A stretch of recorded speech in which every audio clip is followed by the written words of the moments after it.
Greenland के पास ऐसा कुछ है जो सबको चाहिए। वो बात चाहे सोने के भंडार की हो, दुर्लभ खनिजों की हो, तेल की हो या फिर रेयर अर्थ मेटल्स की, ये सबको चाहिए। ऊपर से ग्लोबल वार्मिंग की वजह से बर्फ पिघल रही है तो नए समुद्री रास्ते बन रहे हैं, जिससे एशिया, यूरोप और अमेरिका के बीच की दूरी कम हो सकती है। इससे कारोबार आसान होगा और ग्रीनलैंड पर इसका कब्जा होगा, इन रास्तों पर भी उसी का कब्जा होगा। ऐसे में एक बात तो अभी ये दिख रही है कि ग्रीनलैंड को लेकर अगर बवाल मचता है तो रूस और चीन जरूर इसमें शामिल होंगे। एक्सपर्ट्स क्या कह रहे हैं वो सुनिए, उसके बाद हम डिबेट की शुरुआत करने जा रहे हैं।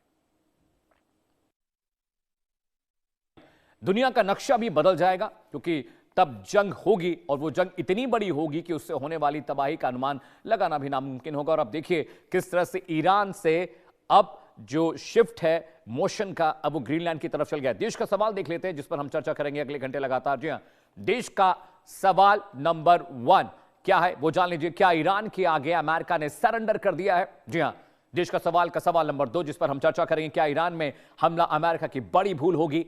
सवाल नंबर 3, क्या अब अमेरिका का फोकस चीन और रूस होने जा रहे हैं? देश का सवाल नंबर 4, क्या ग्रीनलैंड के बिना एयर डिफेंस सिस्टम गोल्डन डोम कारगर नहीं होगा? और आज का सवाल नंबर 5, क्या ईरान के बहाने रूस और चीन अमेरिका को घेरने की रणनीति बैकडोर से कर रहे हैं? इन तमाम सवालों पर हम चर्चा करेंगे और उन सवालों के जरिए हम समझने की कोशिश करेंगे कि अमेरिका का नया नैरेटिव क्या है। जरा ग्राफिक के जरिए बिग वॉल पर आपको समझाते हैं कि आखिरकार अब जो नया नैरेटिव दिख रहा है उस नैरेटिव का मतलब क्या। जी हां, ग्रीनलैंड इतना अहम क्यों है अमेरिका के लिए, अमेरिका क्यों उस पर कब्जा करना चाहता है, यह आपको वॉल के जरिए, ग्राफिक के जरिए समझाएंगे और तभी आप ये समझ पाएंगे कि आखिरकार ईरान का जो नैरेटिव अब वो शिफ्ट ग्रीनलैंड की तरफ क्यों हो रहा है। जी हां, ये ग्राफिक्स देखिए, ग्रीनलैंड का कब्जा मजबूरी है, रूस चीन से खौफ में ट्रंप है। अमेरिका के लिए ग्रीनलैंड राष्ट्रीय सुरक्षा का है फ्रंटलाइन, क्योंकि वहां पर गोल्डन डोम जो एयर डिफेंस सिस्टम है उसे इंस्टॉल करने की बात हो रही है। यह द्वीप अटलांटिक महासागर के बीचों बीच में मौजूद है, बहुत क्रूशियल स्ट्रैटेजिक लोकेशन इसकी है, जिसकी वजह से अमेरिका, चीन और रशिया जैसे मुल्क इस पर कब्जा करना चाहते हैं। इसके अलावा मिड अटलांटिक क्षेत्र का जो इलाका है वो बेहद अहम है, वो रूट है, ट्रैवल रूट है, इंपोर्ट एक्सपोर्ट के जो बिजनेस हो रहे हैं वहां पर उस रास्ते से होते हैं। इसके अलावा एक बहुत अहम बात यह भी है कि ग्रीनलैंड की जो स्ट्रैटेजिक पोजीशन है यूरोप और रूस के बीच सैन्य मिसाइल निगरानी के लिए बहुत अहम है। यानी वहां पर अगर गोल्डन डोम इंस्टॉल किया जाता है तो रशिया की निगरानी अमेरिका कर पाएगा, चीन की निगरानी अमेरिका कर पाएगा और यह बहुत अहम हो जाता है क्योंकि जिस तरह के हालात अभी जियोपॉलिटिकल चल रहे हैं, यहां अमेरिका का थुले एयरबेस पहले से मौजूद है जहां पर बड़े पैमाने पर अमेरिकी सैनिक ऑलरेडी वहां पर हैं, उनका एयर डिफेंस सिस्टम वहां पर इंस्टॉल किया गया, हजारों की तादाद में जो मरीन कमांडोज है वहां पर तैनात हैं। ये मिसाइल चेतावनी संदिग्ध मूवमेंट पर नजर रखता है। जो उनका बेस है धुले बेस, वहां पर already pre radar systems install किए गए हैं। कोई हवाई हमला होता है तो वहां पर उन्हें चेतावनी जारी होती है, वहां पर उनको टैक्टिकल बेस वहां पर बना। अमेरिका यहां भू राजनीतिक पकड़ मजबूत करना चाहता है, जैसे कि मैंने आपको बताया कि जियोपॉलिटिकल सिनेरियो के हिसाब से ये एक बहुत सकरा रास्ता है, यानी रशिया भी सीधा अमेरिका को एक्सेस कर सकता है ग्रीनलैंड से, चाइना भी कर सकता है, इसलिए अमेरिका बहुत डरा हुआ है। ग्रीनलैंड में प्लेन, नाव, हेलीकॉप्टर और स्लेज के जरिए ही पहुंचा जा सकता है क्योंकि बहुत ही वहां पर 12 महीने बर्फ रहती है, कुछ महीने के लिए धूप निकलती है और उसके बाद थोड़ी बर्फ पिघलती है, लेकिन ज्यादातर मौकों पर वहां पर सिर्फ बर्फ होती है। दुर्लभ खनिज, तेल, गैस और रेयर अर्थ एलिमेंट्स वहां पाए जाते हैं, जिसका हर कोई जिस पर कब्जा करना चाहता है, जिसकी जरूरत हर किसी को है और इसीलिए ग्रीनलैंड बहुत क्रूशियल हो जाता है उन सभी लोगों के लिए जो डिफेंस इक्विपमेंट्स बनाते हैं। बर्फ पिघलने से नए शिपिंग रूट्स अमेरिका के नियंत्रण में होंगे क्योंकि वो रास्ता बहुत छोटा है। अगर आपको साउथ चाइना सी को कवर करना है, रशिया कवर करना है, तो वो बहुत छोटा रास्ता और इसीलिए चीन और बाकी मुल्क वहां पर पहुंच रहे हैं। ग्रीनलैंड पर कब्जा मजबूरी है या सिर्फ ये एक शिफ्टिंग है पावर की? अमेरिका के लिए ग्रीनलैंड राष्ट्रीय सुरक्षा की फ्रंट लाइन है, ये आपको ऑलरेडी बता चुके हैं, लेकिन बड़ी बात यह है कि रूस और चीन जिस तरह से बैकडोर से एंट्री कर वहां पर अपना कब्जा करने की कोशिश कर रहे हैं और इसी वजह से अमेरिका चाहता है कि इससे पहले कि रशिया और चाइना को वहां पर एक्सेस मिले। ये मैप देखिए, मैप के जरिए आपको हम समझाने की कोशिश करते हैं कि आखिर पूरा मामला क्या है। देखिए, ईरान के बाद किसका नंबर आने वाला है, ये मैप आप समझिए, उसके बाद आप पूरा जियोपॉलिटिकल जो सिस्टम है वो समझ पाएंगे। पहला जो मुल्क है वो क्यूबा है, ये लैटिन अमेरिकी कंट्रीज की हम बात कर रहे हैं।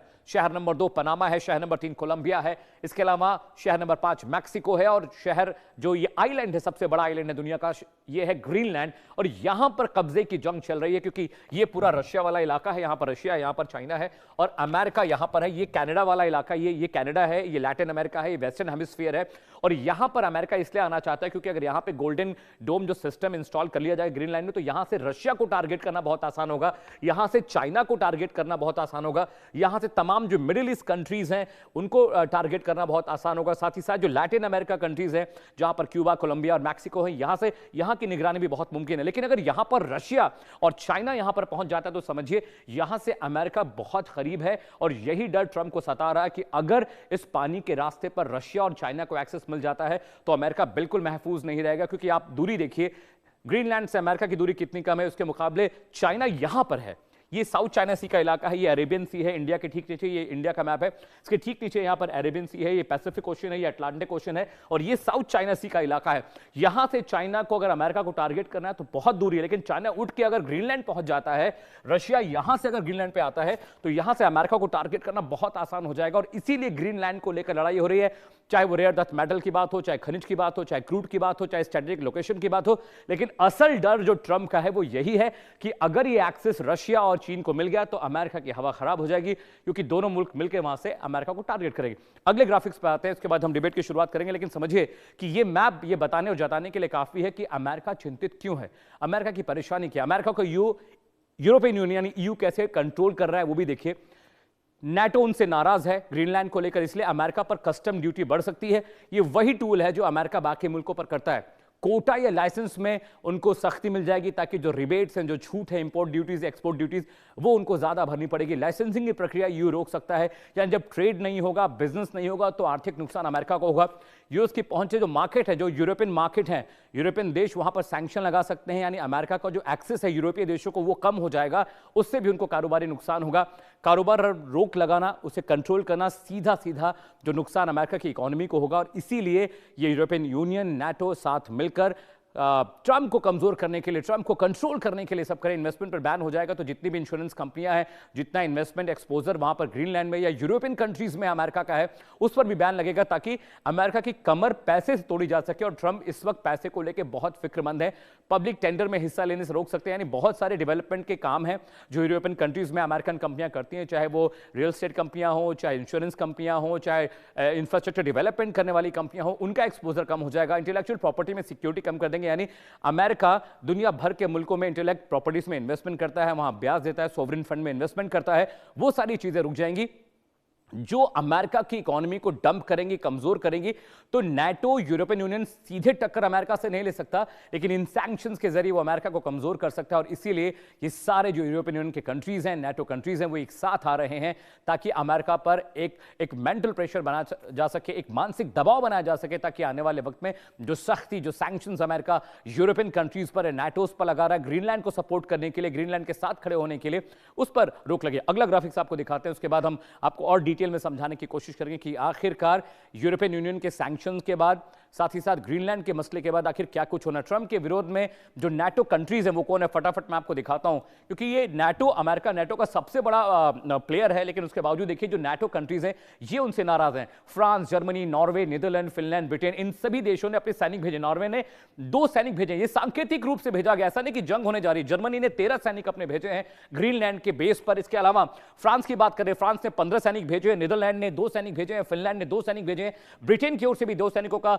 जत्था वहां पर पहुंचा है और नॉर्वे से भी 2 सैनिक गए। तो ये जो ग्राफिक्स मैं आपको बता रहा हूं ये एक सांकेतिक विरोध है। समझिए आप अमेरिका से लड़ नहीं सकते क्योंकि बहुत बड़ी आर्मी है, दुनिया की सबसे बड़ी आर्मी, सबसे ज्यादा टैक्टिकल फोर्स उनके पास है, तो आप उनसे लड़ नहीं सकते। लेकिन ये नाटो के देश हैं जो अमेरिका के मित्र राष्ट्र कहे जाते हैं यूरोपियन यूनियन के, इन सब ने एक सांकेतिक विरोध करने के लिए वहां पर अपने सैनिक भेजे कि भाई ग्रीनलैंड में आप जो कुछ कर रहे हैं वो गलत कर रहे हैं, आपको कोई हक नहीं बनता कि आप ग्रीनलैंड पर कब्जा करें और वहां पर जबरन घुसने की कोशिश करें, क्योंकि ऑलरेडी आपको वहां पर एक्सेस दिया गया। तो ये कंट्रीज वो कंट्रीज हैं जिन्होंने नाटो के तो मेंबर्स भी हैं, यूरोपियन यूनियन के मेंबर्स हैं, लेकिन अमेरिका पर वो सख्ती कर रहे हैं, वो एक सांकेतिक विरोध जता रहे हैं कि देखिए भाई आप जो कर रहे हैं वो गलत है और अगर आप ऐसा करते रहेंगे तो इससे हमारे आपके रिश्ते खराब हो जाएंगे। अगला ग्राफिक्स आपको दिखाते हैं वॉल पे और उसके जरिए भी आपको समझाने की कोशिश करते हैं कि आखिरकार आने वाले वक्त में क्या स्थितियां होने वाली है। देखिए ग्रीनलैंड में ट्रंप का वॉर जोन क्या, पिटोफिक स्पेस क्या है ये समझिए, बहुत टैक्टिकल चीज मैं आपको बताने जा रहा हूं। जो पिटोफिक स्पेस है वहां पर missile early morning system install किए गए हैं, स्पेस सर्विलांस सिस्टम इंस्टॉल किए गए, यानी अगर स्पेस से कोई हमला होता है, स्पेस से कोई खतरा आता है तो अमेरिका उसको डिटेक्ट करके उस पर कार्रवाई कर सकता है। ये बहुत ही क्रूशियल टैक्टिकल पोजीशन है ग्रीनलैंड में जिस पर अमेरिका अभी काबिज है। पिटोफिक स्पेस इसे कहते हैं, यूएस कनाडा के ज्वाइंट ऑपरेशन के लिए बहुत अहम है, क्योंकि कनाडा को बार बार अमेरिका कहता है कि कनाडा पर भी खतरा है और वो कनाडा के साथ मिलकर एक बड़े भाई की भूमिका निभाना चाहता है, लेकिन कनाडा ये नहीं चाहता है। इसके अलावा बैलिस्टिक मिसाइलों का अर्ली वार्निंग सिस्टम पेसिफिक में लगाया गया, जो ग्रीनलैंड के समुद्री किनारे के पास है। और यहां पर भी अगर रशिया से, चाइना से, किसी भी मुल्क से कोई एयर अटैक होता है तो उनका जो एयर डिफेंस सिस्टम ऑलरेडी वहां पर इंस्टॉल किया गया है, उसके बावजूद वो जिद कर रहे हैं। गोल्डन जो डोम एयर डिफेंस सिस्टम अमेरिका नया बना रहा है, वो चाहते हैं ग्रीनलैंड में उनको जगह मिले, लेकिन जब उनको ऑलरेडी पेसिफिक स्पेस मिला हुआ है जहां पर उनका अर्ली वार्निंग सिस्टम इंस्टॉल है, नॉर्ड ऑपरेशंस वहां पर इंस्टॉलेशन है, दोनों देश मिलकर वहां पर वॉर प्रैक्टिस कर रहे हैं, इसके बाद भी आपको ग्रीनलैंड क्यों चाहिए? और सबसे बड़ा टसल का मसला, पॉइंटर यही है कि भाई आपको प्रॉब्लम है तो आप बातचीत करिए, लेकिन आप बातचीत नहीं कर रहे हैं, आप जबरन घुस रहे हैं एक मुल्क के अंदर, वहां की सोवेनिटी, वहां के पॉलिटिकल रेजिम को ध्वस्त करना चाहते हैं। आप डरा रहे हैं, आप उन पर टैक्स लगा रहे हैं, आप उन पर दबाव बना रहे हैं कि वो आपके